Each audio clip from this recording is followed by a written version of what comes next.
أعوذ بالله من الشيطان الرجيم بسم الله الرحمن الرحيم الحمد لله والشكر لله ولا إله إلا الله والله أكبر ولا حول ولا قوة إلا بالله العلي العظيم أطيعوا الله أطيعوا الرسول وأولي الأمر منكم. Bienvenue sur la suite de cette série sur le combat des mauvaises manières et le commentaire du livre de Maulana Cheikh Hicham. Nous avions rappelé hier que dans la dernière présentation, que le serviteur devait alors passer 10 étapes fondamentales avant que ne soit ouvert à son cœur 6 réalités, le disciple. Et donc nous allons passer à travers ces 10 étapes qui sont nécessaires, mais avant d'y entrer, Maulana Cheikh Hicham a tenu à souligner l'importance du cœur pour le serviteur, le cœur comme organe, car Allah Azza wa Jal se manifeste dans ce cœur. Sa manifestation n'est pas dans l'esprit ou dans l'environnement, malgré que ces signes se manifestent, mais Qalbul Mu'min Baytullah. Donc le cœur du croyant est la véritable maison d'Allah. Mais cette maison doit être préparée et donc on doit purifier le cœur de toutes les corruptions pour que cette manifestation puisse être grandiose, puisse être claire et limpide. Et surtout, on doit mettre le cœur dans un état de sanctuaire absolu. Donc on se souvient que Maulana Cheikh a fait le parallèle entre Masjid al-Haram, donc la Kaaba qui est la maison d'Allah, mais qui est également le sanctuaire des sanctuaires, où ne peut avoir lieu aucune disgrâce, aucune transgression. Donc, où de cet interdit-là, comme indique son nom, le péché à la Kaaba est l'équivalent d'un péché ailleurs 100 000 fois, tellement le lieu en est sacré. Alors, les machères vont nous donner un dhikr tous les jours, donc une awrad, pour purifier le cœur. Et ceci est important, et nous devons garder ces awrad et essayer de les maintenir quotidiennement, car cela nous permettra d'atteindre les niveaux de purification du cœur.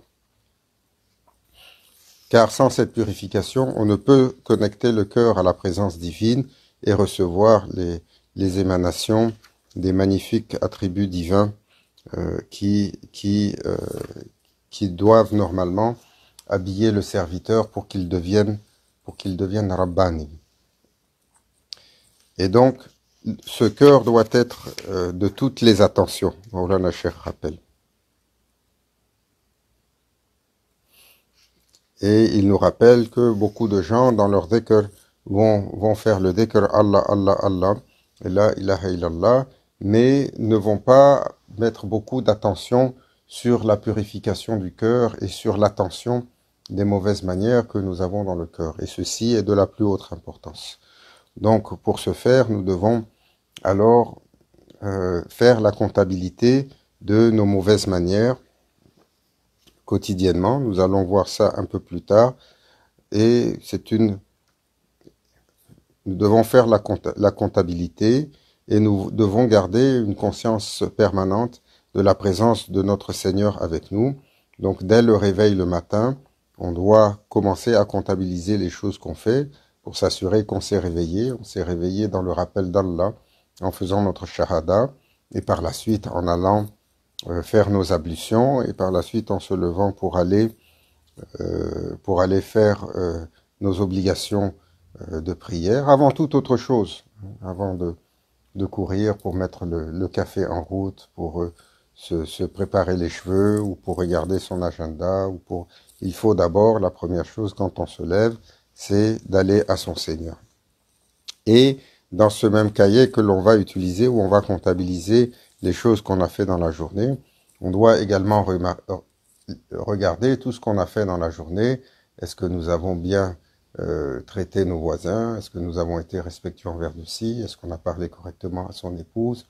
Est-ce qu'on a vendu la marchandise qu'on devait vendre à 5 dollars au lieu de la vendre à 10 dollars et ainsi de suite.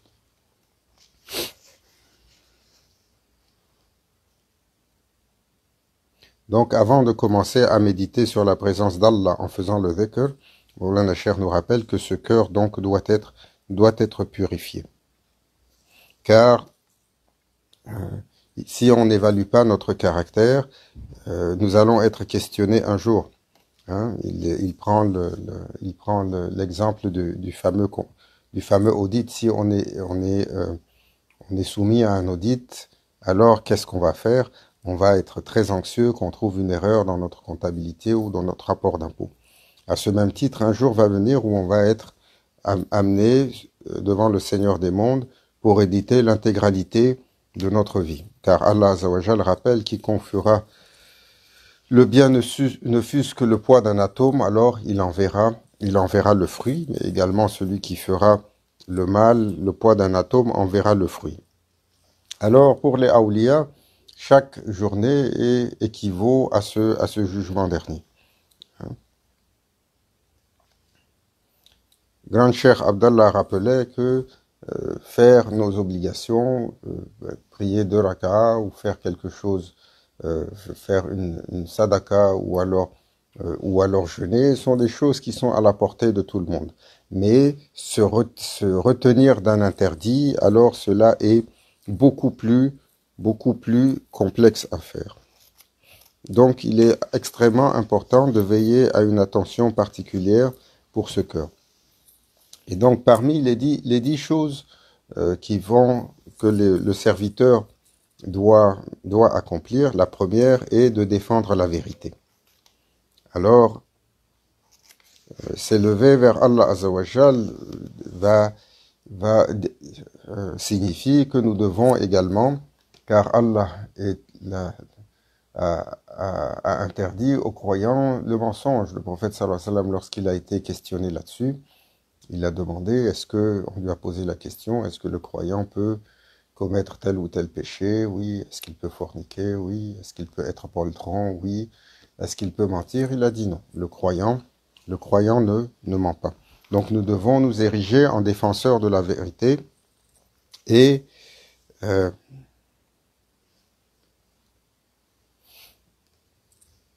Mawlana Cheikh nous rappelle que cette vérité va être fondamentale parce qu'elle fait la différence entre le serviteur qui est digne de confiance et le serviteur qui ne l'est pas.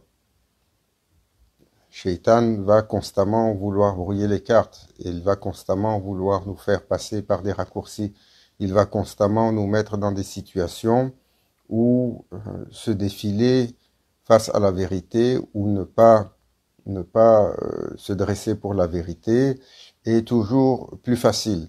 Hein? Le prophète sallallahu alayhi wa sallam, cela a été le début du chemin. Après qu'il fut préparé, il proclama l'unicité d'Allah Azzawajal et sa prophétie.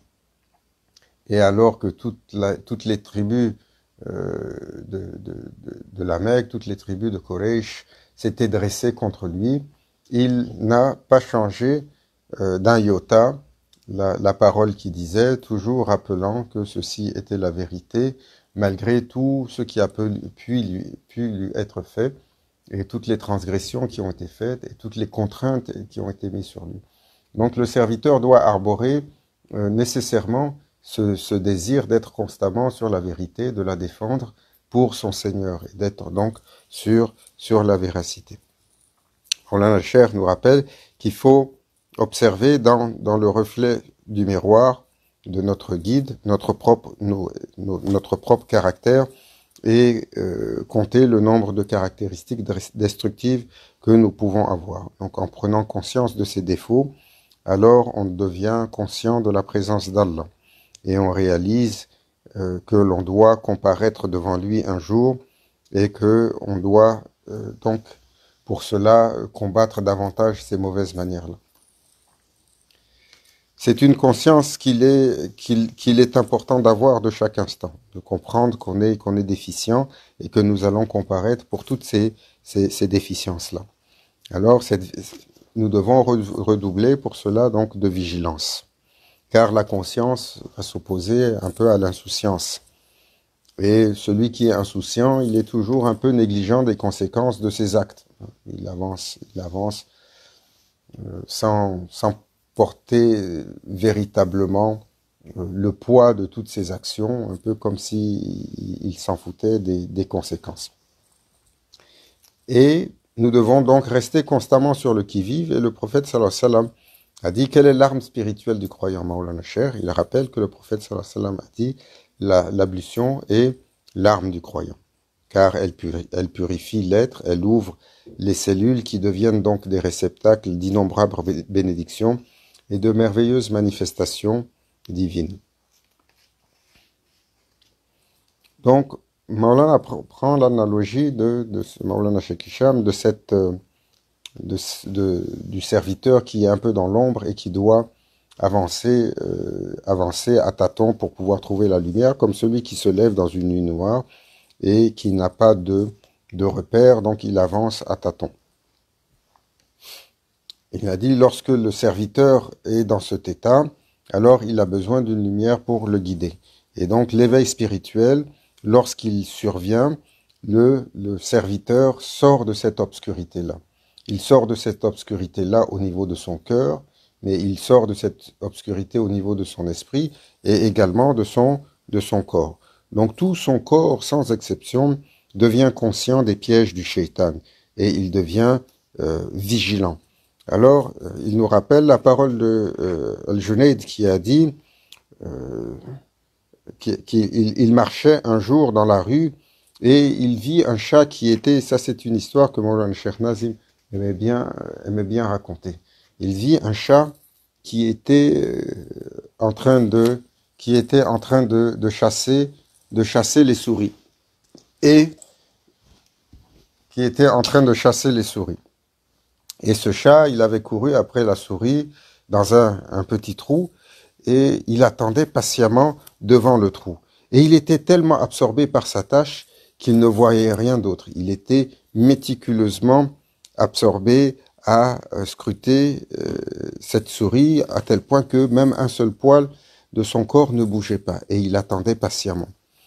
Et alors, il fut stupéfié par la concentration et l'attention de ce chat. Et cela éveilla quelque chose à l'intérieur de lui. Al-Junayd, il dit, et il commença à se parler à lui-même, et il dit, ô toi qui as une détermination aussi faible, ne t'accorde pas moins d'attention que celle de ce chat. Hein? Sois vigilant.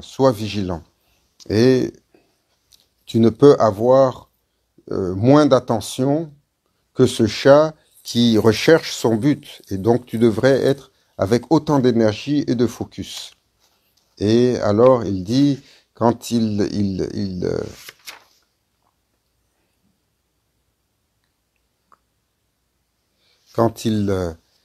sorta de cette méditation, alors il atteint l'état de vigilance.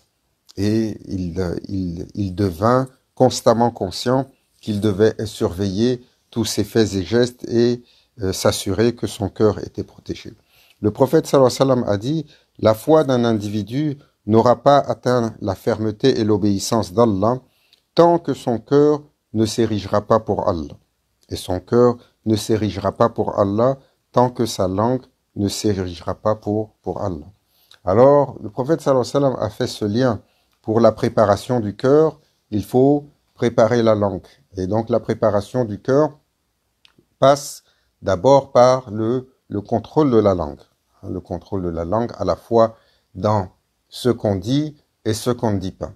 Pour pouvoir préparer le cœur, il faut abstenir la langue de dire des choses qui sont transgressantes, que ce soit des mauvaises paroles, que ce soit des injures, que ce soit le mensonge, que ce soit la calomnie, que ce soit de parler dans le dos de quelqu'un, que ce soit de colporter, que ce soit la parlotte, hein, comme on appelle le small talk, ou ici au Québec on dit la jasette inutile, hein, qui est tellement facile pour nous.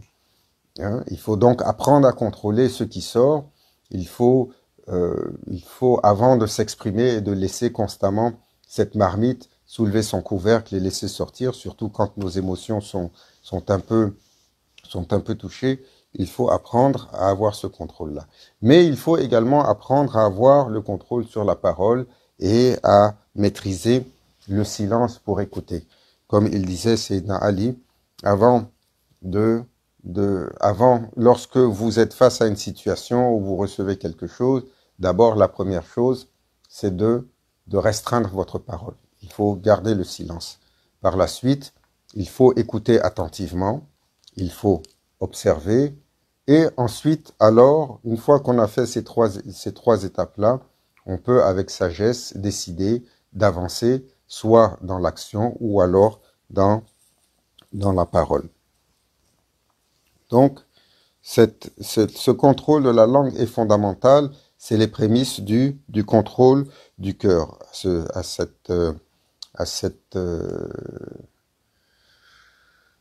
À ce contrôle-là, on doit se rappeler l'exercice qu'a eu Sayyidina Abu Bakr as-Siddiq radhiyallahu anhu, le fameux compagnon du prophète Mohammed, que la paix soit sur lui, qui, pour pouvoir faire le contrôle de cette langue, a gardé dans sa bouche, pendant 7 années durant, une pierre qu'il mettait dans la bouche tout au long de la journée afin de garder le silence. Il ne la retirait que lorsqu'il mangeait, lorsqu'il faisait ses ablutions ou lorsqu'il se couchait, pour se rappeler qu'il devait avoir un contrôle sur cette langue-là.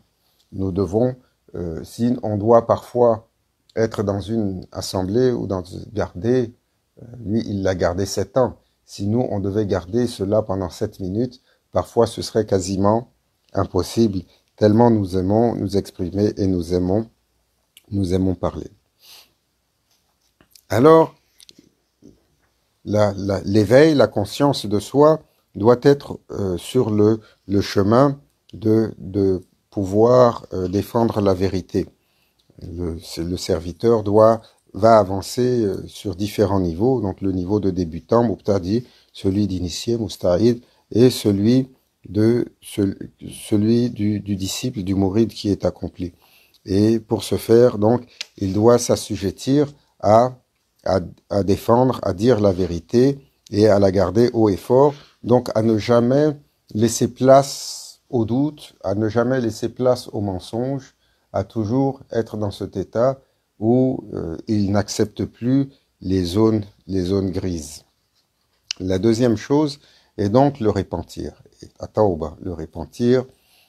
repentir à travers le chemin le plus efficace, à travers le prophète sallallahu alayhi wa sallam. Allah Azza wa Jal nous rappelle que quiconque ne se répand pas, alors cela il fait partie des injustes.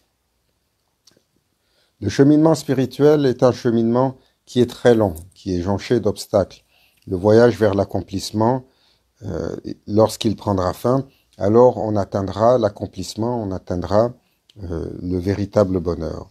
Mais avant d'atteindre ce but-là, Maulana Cheikh rappelle que comme cela a été soumis à tous les prophètes, il y aura énormément d'obstacles et de mise à l'épreuve. Donc le serviteur doit apprendre à sa limite, il doit apprendre toujours à retourner à son Seigneur et donc à faire le repentir. Et le repentir, le tawba, n'est pas simplement de dire « Oh mon Seigneur, je me répands » et de continuer notre chemin. C'est tout un état de l'être, parce que se repentir a ses conditions.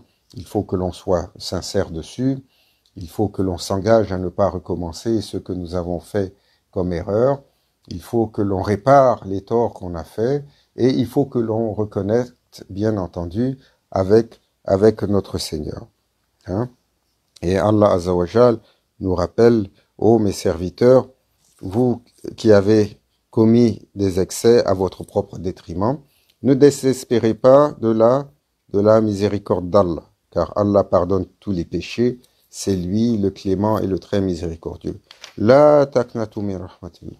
Il ne faut pas jamais perdre espoir sur la miséricorde du Seigneur des mondes. Et Allah Azza wa Jal va rappeler plus tard cette fameuse histoire qui va être appliquée par les compagnons, hein, pour rappeler que le prophète sallallahu alayhi wa sallam est un intercesseur vers qui on va lorsqu'il dit, Allah Azza wa Jal, dans la sourate An-Nisa, lorsqu'ils deviennent des oppresseurs envers eux-mêmes, alors ils viennent à toi, ô Muhammad, implorant le pardon d'Allah. Et si le messager demandait pardon pour eux, il trouverait certes Allah très accueillant au repentir et miséricordieux. Hein? Beaucoup vont, surtout dans nos ulémas contemporains, un peu teintés par une rigueur un peu trop carrée, un littéralisme primaire, je dirais, beaucoup vont dire oui, mais ce verset s'applique simplement à la génération des compagnons pour des choses ponctuelles, absolument pas. Les awliya, les machers nous rappellent que le prophète sallallahu alayhi wa sallam a eu cette fonction d'intercesseur et cette fonction a été manifestée de sa création jusqu'à sa manifestation, donc de la création de sa lumière jusqu'à sa manifestation sur terre, sur la génération de ses compagnons, mais également pour l'intégralité des créatures jusqu'au jour du jugement dernier. Hein? Et jusqu'au jour du jugement dernier. C'est pour cela que le prophète sallallahu alayhi wa sallam sera l'intercesseur suprême lorsque tous les prophètes détourneront leur nation en disant « Nous ne pouvons intercéder pour vous, allez voir le prophète Afdalou salatu wa salam ». Donc, il ne faut pas perdre espoir, Maulana Cheikh, il dit, car le prophète sallallahu alayhi wa sallam et intercédera pour la création. Mais il faut apprendre à aller vers lui et à demander pardon à Allah à travers sa porte. Et comment demander pardon? Bien entendu, c'est de dire astaghfirullah, de dire tawba, astaghfirullah. Je fais le tawba, je me répands, ô mon Seigneur, et je demande pardon pour ce que j'ai commis. Mais il faut également pour cela repérer nos mauvaises caractéristiques, car elles sont nombreuses.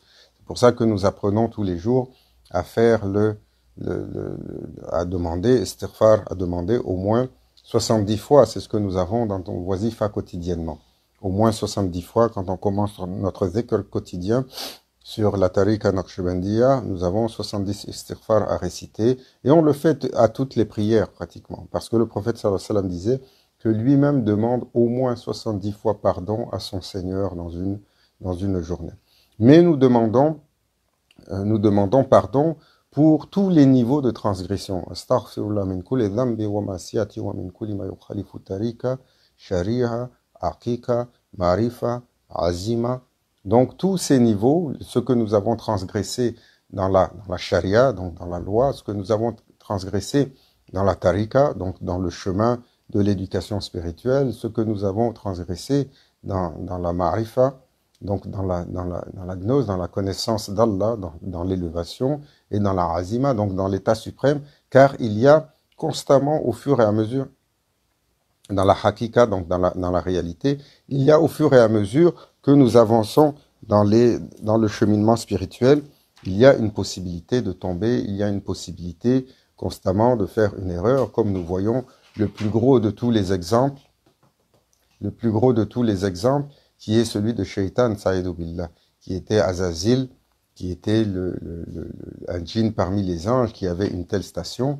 Mais malgré tout cela, malgré tout le temps qu'il a fait en adoration, alors il est tombé de façon très facile et très, très élémentaire pour n'avoir pas été vigilant. Et donc, pour pouvoir demander pardon, nous devons également, lors de se repentir et que nous allons vers notre Seigneur, nous devons demander pardon pour ce que nous savons et ce que nous ne savons pas, pour les transgressions que nous avons faites contre Allah et sa loi, que nous avons fait au prophète sallallahu alayhi wa sallam en déshonorant son exemple, que nous avons fait aux machers et à nos guides et à nos maîtres et à nos enseignants, en ne remplissant pas nos engagements qui sont de la bay'a, mais les transgressions que nous avons faites à nos ayants droit, donc à tous ceux qui ont autorité sur nous, ou vers lesquels nous avons un devoir, la famille, les parents, et ce que nous avons fait comme transgression à nos frères et sœurs, ou tout simplement que nous avons fait à toute créature, quelle qu'elle soit, celle que nous voyons, celle que nous voyons pas, hein, et même les créatures animales.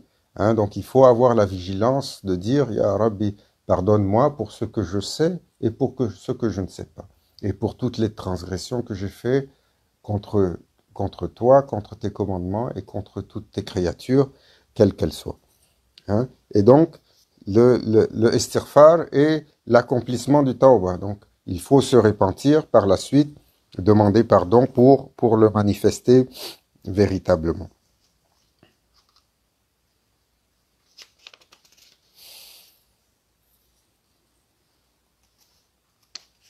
Alors, ce fameux repentir est important sur le cheminement d'un disciple, car le repentir plaît au Seigneur des mondes. Hein. Il nous a créés pécheurs, il nous a créés faibles, il nous a créés de ceux qui vont tomber sur le cheminement, et il nous rappelle qu'il nous a créés dans cette condition-là. Il aurait pu nous créer parfaits, mais il nous a créés pécheurs, car Allah Azzawajal est heureux et satisfait du serviteur qui, après être tombé, a un sentiment de repentir dans son cœur, donc se ressaisit et revient à son Seigneur pour demander pardon. Hein, Maulana Cheikh nous rappelle que l'image la plus élémentaire de cela, c'est le parent, hein, qui voit, auquel, quand un enfant fait une bêtise, qui revient en courant vers ses parents pour demander pardon et pour dire j'ai pas fait exprès, je suis désolé, ma mère, mon père, je suis vraiment désolé. Quel parent ne va pas fondre devant une telle sincérité et devant un tel élan? Mais nous devons avoir une sincérité lorsque nous allons vers Allah. Donc nous faisons le tawbah pour apprendre le repentir, pour apprendre à avoir la satisfaction de notre Seigneur. Et c'est également une clé fondamentale pour l'humilité, car nous reconnaissons notre faiblesse, nous reconnaissons notre Seigneur et nous reconnaissons la nécessité de venir à lui pour demander pardon, pour se repentir, car il est notre Seigneur. C'est également une clé contre la prétention. Hein, la prétention qui est une des manifestations du kibr. Hein, nous sommes prétentieux. Et nous ne sommes pas exempts de ça sur les chemins de spiritualité. Hein. Dès que nous commençons la tariqa et que nous avons quelques états ou que nous ressentons quelque chose ou que nous avons quelques fonctions, c'est fini. Comme on dit ici, sky is the limit. Notre tête s'enfle et on a l'impression qu'on est devenu quelqu'un et on va commencer à instrumentaliser le savoir, la tariqa et toutes les autorités les autorisations qui nous sont données pour cela. Et le tawbah témoigne donc de notre faiblesse, de notre incapacité. Et nous arrivons sur, alors, la troisième des 10, qui est al-muhasaba, donc l'examen personnel. Hein, donc de revisiter constamment nos faits et gestes, nos agissements. Alors, Sayyidina Omar ibn Khattab, comment on fait cet examen? Il nous rappelait, lorsqu'il a dit « Jugez-vous vous-même avant que vous ne soyez jugés, et pesez vos actions avant qu'elles ne soient pesées. Lorsqu'on vous demandera des comptes demain, cela sera beaucoup plus facile pour vous si aujourd'hui vous vous êtes demandé des comptes. Hein, il faut se rappeler que lorsqu'on complète notre islam, hein, par quoi? Lorsqu'on va au pèlerinage, on va faire le hajj, c'est là où on accomplit notre islam. On arrive au hajj, labayk Allahumma labayk, labayk la sharika laka labayk, innal hamda wa ni'mata laka wal mulk la sharika lak. Hein, ce rituel que les pèlerins vont chanter en disant nous sommes venus à toi, ô notre Seigneur. Il faut se rappeler que lorsque nous partons pour le pèlerinage, nous y allons pour le point culminant du pèlerinage qui est Yom al-Arafah. Le Hajj al-Arafah, il a dit, le pèlerinage, son point culminant, c'est Arafat.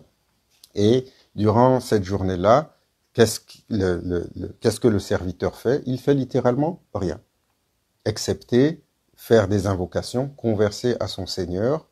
Même les prières sont au strict minimum. Après le Zuhur, donc après la prière du midi, jusqu'au Maghrib de cette journée-là, normalement, on est assis autour du mont Arafat ou sur toute la plaine qui entoure, habillés dans le ihram, et on est dans cette rencontre, dans cette conversation avec Allah Azza wa Jal, où on arrive et on fait un munajat, on fait des invocations, on fait une conversation avec le Seigneur des mondes, mais surtout, on y va pour faire notre propre jugement.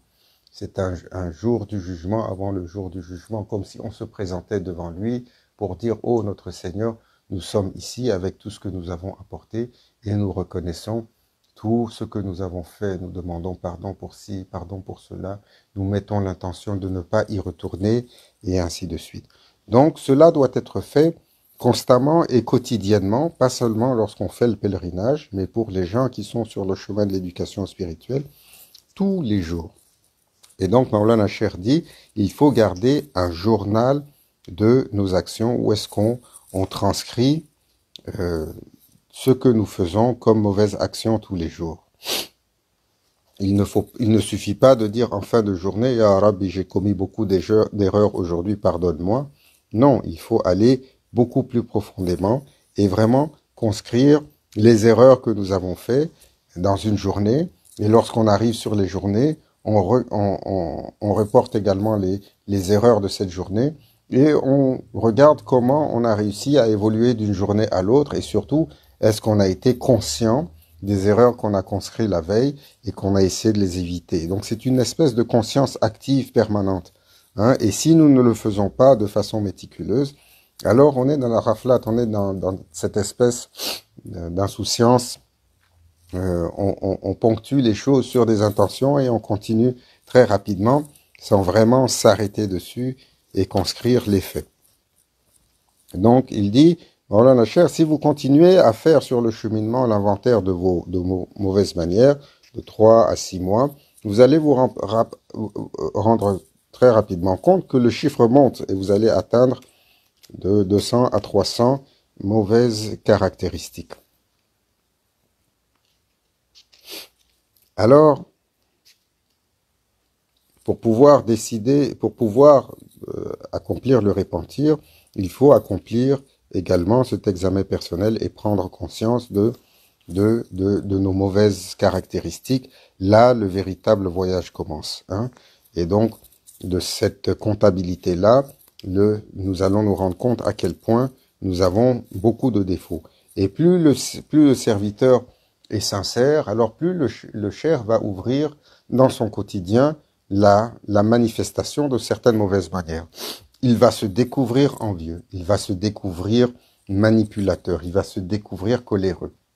Et il doit toujours doubler son effort pour revenir et pour dire « Oh mon Seigneur, je suis désolé, cette mauvaise manière, il me semblait que je ne l'avais pas, mais elle est si forte, elle est si présente. » Et nous allons donc nous fondre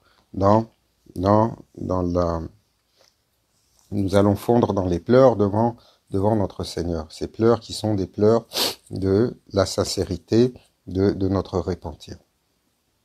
Alors, une fois un bédouin est arrivé au prophète sallallahu alayhi wa sallam alors qu'il était en train de faire la prêche et lui a posé la question, Ya Rasulallah, quand sera le jour du jugement? At-Tassa, il lui a demandé. Et le prophète sallallahu alayhi wa sallam ne répondit pas. Le bédouin posa la question une autre fois, une troisième fois, et là c'est Jibril alayhi salam s'adressa au prophète sallallahu alayhi wa sallam en lui disant « Réponds-lui car il est sincère ». Et là le prophète sallallahu alayhi wa sallam lui répondit en lui disant « Le chemin qui mène au jour du jugement est long. Pourquoi demandes-tu cela? Et quel genre de provision as-tu préparé pour ce jour-là » Et donc, le bédouin qui était sincère, plein d'amour, lui dit finalement « Ya Rasulallah, je n'ai pas préparé grand-chose, mais je t'aime et j'aime Allah. » Et là, alors, le prophète sallallahu alayhi wa sallam lui a répondu cette fameuse réponse « Tu seras avec celui que tu as aimé. » Il lui avait fait cet aveu que l'amour du prophète sallallahu alayhi wa sallam est la lanterne qui éclaire son cœur. Et donc, on dit que les compagnons, lorsqu'ils ont entendu cela, jamais ils avaient été aussi heureux d'entendre une telle annonce. Ils se sont réjouis d'avoir entendu cela parce que, bien entendu, ils aimaient tous le prophète sallallahu alayhi wa sallam. Donc, le jour du jugement dernier, nous allons faire cette rencontre où est-ce que nous allons être amenés devant notre Seigneur et ce jour sera terrible et nous serons remplis de peur. Hein? Donc, il faut se questionner parce que Allah Azza wa Jal nous le rappelle à de nombreuses reprises. Dans notre vivant, donc, il faut se questionner, est-ce que nous sommes véritablement sincères? Est-ce que nous sommes véritablement conscients de l'importance de cette journée-là? Avons-nous véritablement peur de notre Seigneur? À quel point nous avons peur? Est-ce que c'est la peur et la crainte de l'ego ou est-ce que c'est la peur et la crainte de l'âme? Hein? Parce qu'il y a la différence à l'intérieur de l'humain et elle se manifeste de façon différente.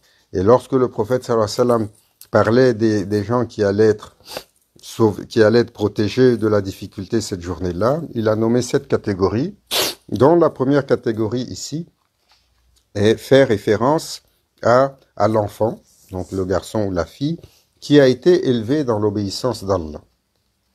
Donc, Maulana Cheikh nous rappelle qu'il faut donc s'astreindre, car nous sommes, même si nous ne sommes plus des enfants d'âge physique, mais nous sommes encore sur le plan spirituel des enfants. Hein, de cette fameuse image d'un cheikh qui était allé visiter un cimetière avec ses mourides, et lorsqu'il se promenait devant les tombes, il disait, cette tombe, cette personne avait 3 mois. Ça, c'est quelqu'un qui avait 5 ans. Ça, c'est quelqu'un qui avait 7 ans. Et là, quelqu'un lui a dit, oh, cher, cette personne-là, c'est mon grand-père, il nous a quittés, il était très vieux, il devait avoir au-delà de 80 ans. Et le cheikh lui a dit, oui, mais quand on regarde sa maturation spirituelle, il n'a jamais même atteint l'adolescence spirituelle. Et c'est pour ça que Allah Azza wa Jal, lorsqu'il parle des humains, il utilisera différentes terminologies. Il y a les rijal, donc il y a les hommes, les humains qui ont mûri dans leur humanité. Et avant cela, il y a les mâles et les femelles que nous sommes majoritairement. Donc, lorsqu'on éprouve de l'amour pour le prophète sallallahu alayhi wa sallam, alors ceci va nous permettre d'avancer et nous manifestons cet amour en suivant le cher ou le guide. Et pour le bédouin, c'était la plus belle des nouvelles d'avoir entendu cela. Il n'est même pas rentré, en fait, dans la mosquée, le bédouin. Il est parti heureux, débordant de joie.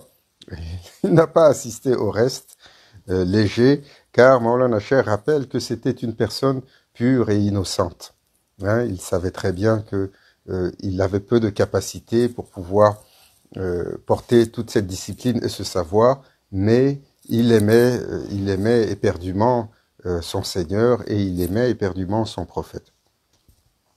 Et donc Anas ibn Malik radiallahu anhu, le narrateur de cette tradition, c'est lui qui a rappelé que jamais les compagnons ne s'étaient autant réjouis que d'entendre une telle chose.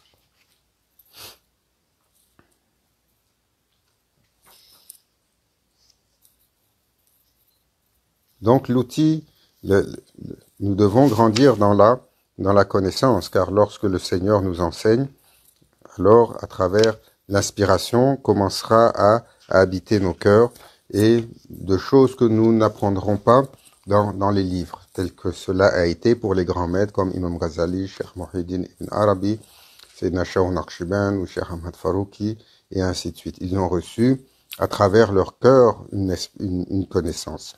Donc, Maulana Cheikh rappelle que l'outil qui produit sans cesse cette connaissance dans le cœur du serviteur est 2 éléments. Donc, c'est la piété, le taqwa, et la sincérité, ikhlas. Donc, les gens vont prendre leur chapelet pour pouvoir répéter régulièrement le dhikr.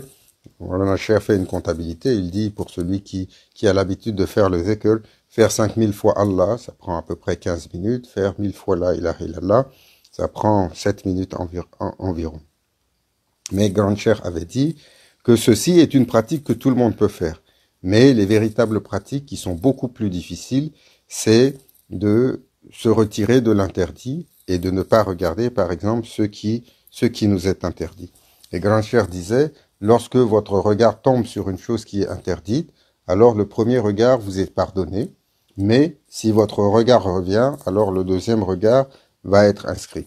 Et lorsqu'on tombe sur la chose la première fois, tout de suite, il faut dire Tawba astaghfirullah, je demande pardon, je me répands, ceci m'est interdit, mon Seigneur, et alors pardonne-moi.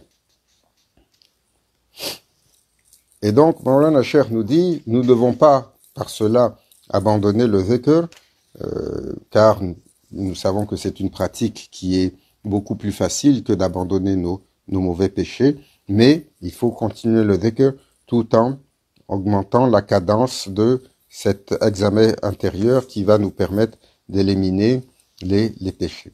Donc il fait une parenthèse en disant que nous allons être traversés également lorsque nous allons comptabiliser les faits et gestes tous les jours. Nous allons comptabiliser ce que nous avons fait, ce que nous avons dit, mais ce que nous avons pensé et nos intentions. Et donc les mauvaises pensées vont nous traverser l'esprit. Et le cher n'empêche pas ces mauvaises pensées-là. Donc il ne ferme pas cette porte-là et elles nous envahissent tout le temps. Et les chers, Maulana Cheikh, il rappelle que le cher qui a la capacité de concentration et de vision, il est capable de lire où se trouve son étudiant, son cœur et ses agissements et ses pensées, car le cher utilise cet étudiant comme ses oreilles ou comme ses yeux à travers la capacité du cœur qui est établie entre les deux.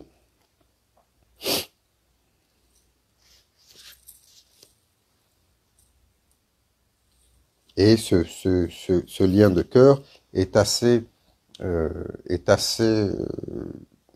présent entre les chers et les disciples, et nous allons le voir lors de tellement de récits sur la vie des chers et les gens qui sont venus les voir. Combien de gens sont venus à Cheikh Nazim, on racontait cela tout à l'heure, alors qu'ils ne le connaissaient pas, mais ils l'avaient vu en rêve, ils l'avaient vu en songe, ou certains d'entre eux l'avaient vu littéralement en vision. Je me souviens d'une dame somalienne qui avait dit, qui avait gardé le silence pendant des années, parce qu'elle disait tous les matins au Fajr, un vieux cher venait me réveiller et après il allait pour guider la prière. Je me mettais derrière lui, je faisais la prière et quand la prière était finie, il disparaissait. Et tous les jours, ça a été comme ça pendant 4 années. Et un jour, alors que j'étais en voyage, je suis rentré dans une maison et il y avait un portrait. Et j'ai été surprise de voir que c'est ce cher que je voyais tous les jours au Fajr. Mais je n'avais jamais parlé de cela à personne. J'avais parlé à ma mère et quand je lui avais dit ça, elle m'avait dit « Oh ma fille, fais attention, si tu dis cela aux gens, ils vont te prendre pour quelqu'un qui n'a pas qui a perdu la raison. Alors garde-le pour toi et n'en parle pas. » Jusqu'à ce qu'elle rentre dans cette maison et qu'elle voie le portrait de Cheikh Nazim et qu'elle demande « Mais qui est cet homme ?» Et les gens lui ont dit « C'est notre cher, il est chypriote, mais il est souvent à Londres. » Et elle s'est rendue alors à Londres pour aller rencontrer Cheikh Nazim qui, bien entendu, l'avait reçu comme sa propre fille. Et donc nous savons que ceux-là, les machères, ont cette capacité-là, toujours de regarder, de visiter et d'inspirer leurs étudiants.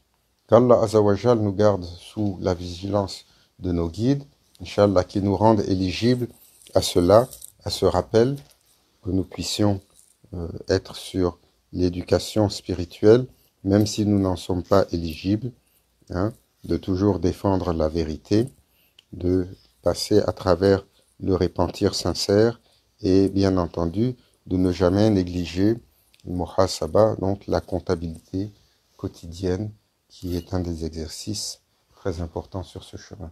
Ila hadratina bil Fatiha.